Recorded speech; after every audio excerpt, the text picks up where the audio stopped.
Hello বন্ধুরা, তো আজকে আরেকটা ব্লগ নিয়ে আইছি তোমাদের সামনে। তো পরের ব্লগটা দেখো, তো আশা করি ভালো লাগবো। আর যদি ভালো লাগে অবশ্যই লাইক কমেন্ট শেয়ার করে আমার পাশে দেখো। তো আজকে দেখাইতেছি কী কী রান্না করতেছি, তো দেখো তোমরা।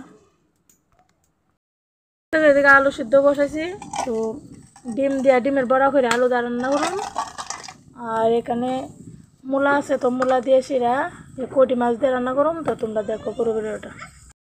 তো বন্ধু তো আলু সিদ্ধ আছে, তো আমি নামালাম। তো বন্ধুরা এখন আলুটা টানলাম, তো তাহলে তেল দিতেছে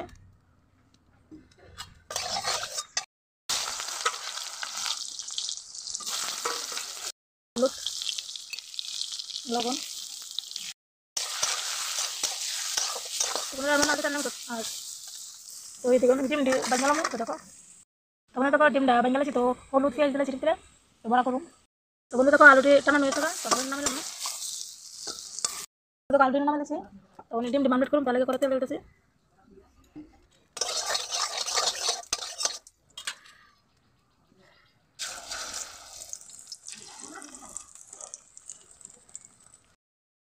দেখো ডিম মামলেট হয়েছে, তখন এটা কাটলাম।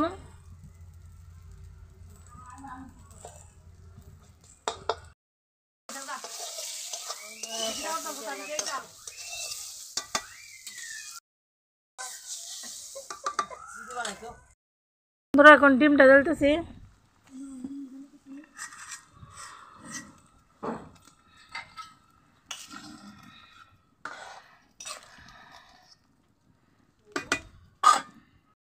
ধরো দেখো এদিকে আরেকজন কি করতেছে, এত ঠান্ডার মধ্যে তেঁতুল দিয়া দেখো কেমনে মুছ লইছে, গুড়া মুছ আর লবণ, তো কেমনে খাইতেছে।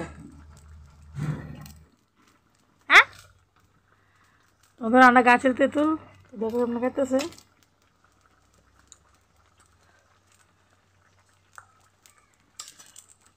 বেশি করে খা ফ্যাট নর্ব দিস। বন্ধুরা এখন গরম মশলা দিয়ে নামে নামু।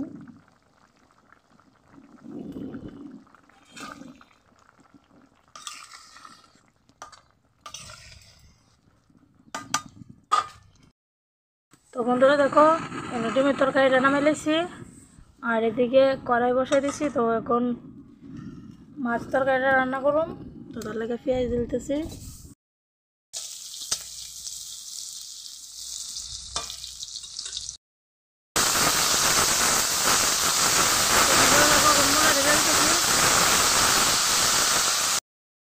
দিতেছি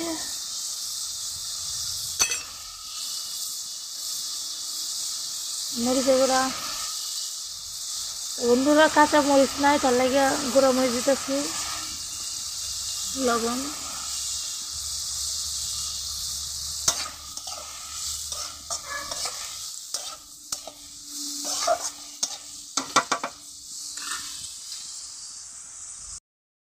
তখন মাছটি দিলাম।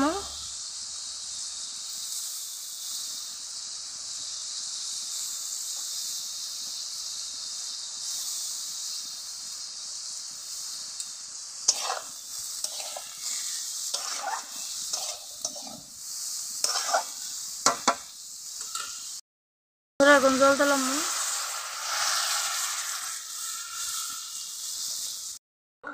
তো বন্ধুরা দেখো তরকারিটা হয়েছে, তো আমি কোন নামাইলামু, তো নামাইয়া ভাত বসামু।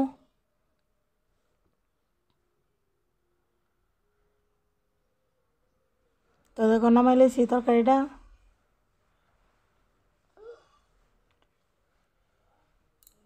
তো এদিকে ভাত বসাচ্ছি। তো ভিডিওটা কেমন লাগছে অবশ্যই জানাইও।